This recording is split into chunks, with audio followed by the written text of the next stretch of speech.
Hey, what's going on, guys? Mush back at it with another video, and I want to talk about a unfortunate thing that is happening with NIS America, a publisher that's a little bit more low-key, especially to the PC gaming audience, where, you know, these are a lot of lower-key Japanese titles, but they have some very good games that they've published on PC. Sometimes they come out in the unfortunate state of not being playable, but a lot of them are very much playable, and that the games themselves is not the issue here. The problem is they are upping the price of a lot of their games that they have published after the conclusion of the Steam sale that is going on right now, and it is significant increases, and I don't remember the last time I've seen a publisher do this across the spectrum of a lot of their games being upped in price. Like, I remember instances like Assassin's Creed 3 getting its remastered version release, and then them pulling the original version, and then the price essentially got hiked up to $40 because you were forced to buy the remastered version. Or, of course, you know, there's games that are in early access, where if you buy them in early access,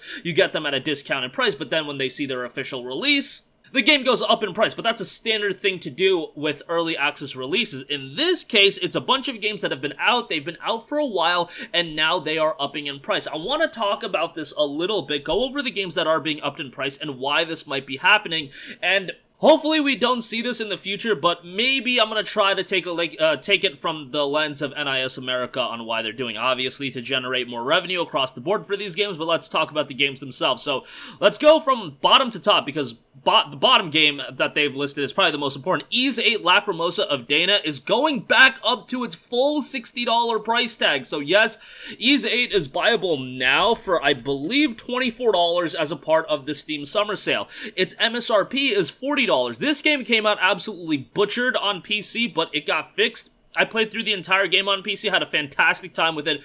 Fantastic JRPG. Loved the game. Great music, can't say enough good things about it, but $60 for a game that came out all the way back in 2018, literally early 2018, I don't know about that one. That's 3.5 years ago, almost 3.5 years ago, 3 years and change, but yeah, that's a little bit dicey, so they're upping that by $20. Then you got Yamawari Night Alone, $19.99, A Rose in the Twilight, $19.99, Psychopath's Mandatory Happiness, $19.99, that's another game I looked at. Used to be $14.99. I mentioned that because I actually really enjoyed the game. I love the world of Psychopaths. Great anime. But $19.99 for that as a price bump is also a little bit dicey. I believe it's, let's look at the price real quick. It is currently $3.99 as a part of the summer sale, so take that for what you will. Phantom Brave PC is going to $19.99. I think that's either $14 or $9.99 right now. The Longest 5 Minutes, $19.99. Labyrinth of Refrain, Covenant of Dusk, $49.99. Yikes. The Firefly Diary, $9.99. Disgaea PC, $19.99. That is currently $14.99. Criminal Girls Invite Only, $19.99. Cladden X2, $9.99. Cladden Returns, This is Sengoku, $19.99. The Caligula Overdose, $49.99, which I want to look at that real quick because that's kind of a notable JRPG. So that's $29.99 right now, and it's going back up to $49.99, and then you have Birthday's the Beginning, $19.99, and the 25th Award, the Silver Case, $19.99. I think Silver Case is already $19.99. Now, obviously, never good to see price increases. However, for a lot of you guys, I know you don't have the care in the world for these games, and that might actually parlay into the reason these prices are going up. Look, NIS America, their games target a very niche but specific audience of people that are really into their games and that they buy all of their games, and that type of niche audience is really the audience you can target and charge a premium price point, because that audience really wants this game, and the argument can be made that they'll buy the game regardless, no matter the price. I can see that argument to an extent. It's like how there's like certain sporting events that still go towards the pay-per-view model, and they'll charge, you know, $49.99, and maybe they won't sell a lot of pay-per-view,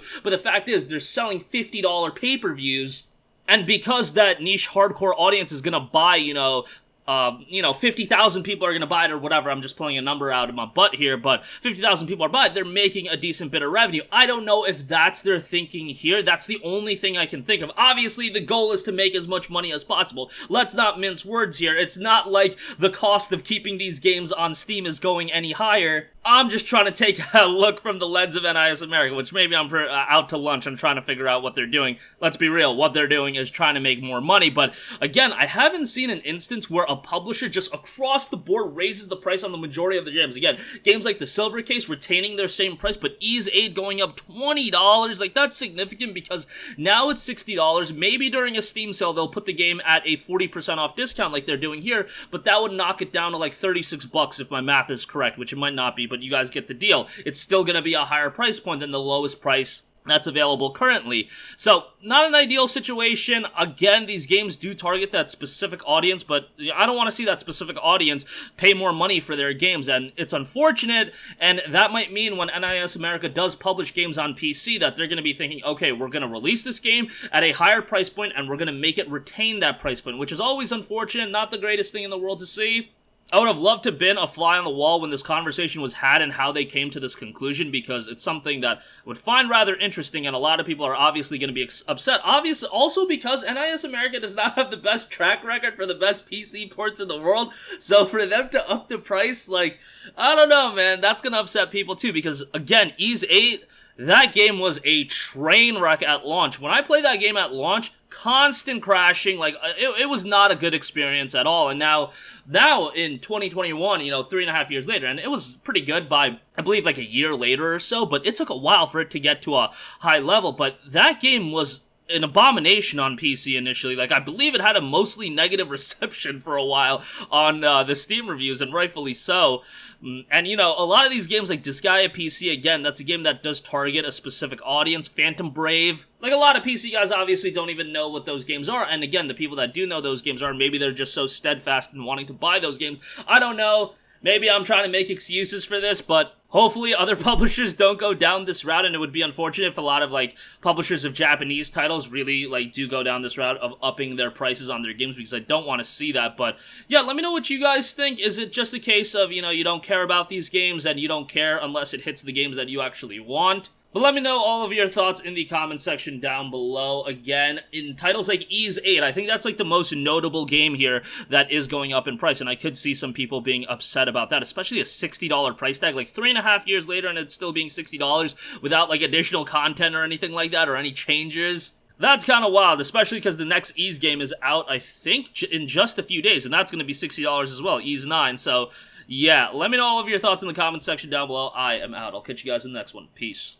Hey, what's going on, guys? Mush here again. Hope you enjoyed the video. As you guys might know, YouTube's notification system is sometimes a little bit wonky, even if you're subscribed to the channel. Maybe you're not abundantly aware that I uploaded a video. To remedy that situation, make sure you hit the bell notification button. This way, whenever I upload a new video, and I try to upload as consistently as possible, you will be notified directly of the upload, and you can watch it as soon as it goes live. I would really appreciate if you guys hit that button so you can stay up to date with all of the content I'm posting. But as always, guys, thanks for watching, and I'll catch you guys in the next one. Peace out.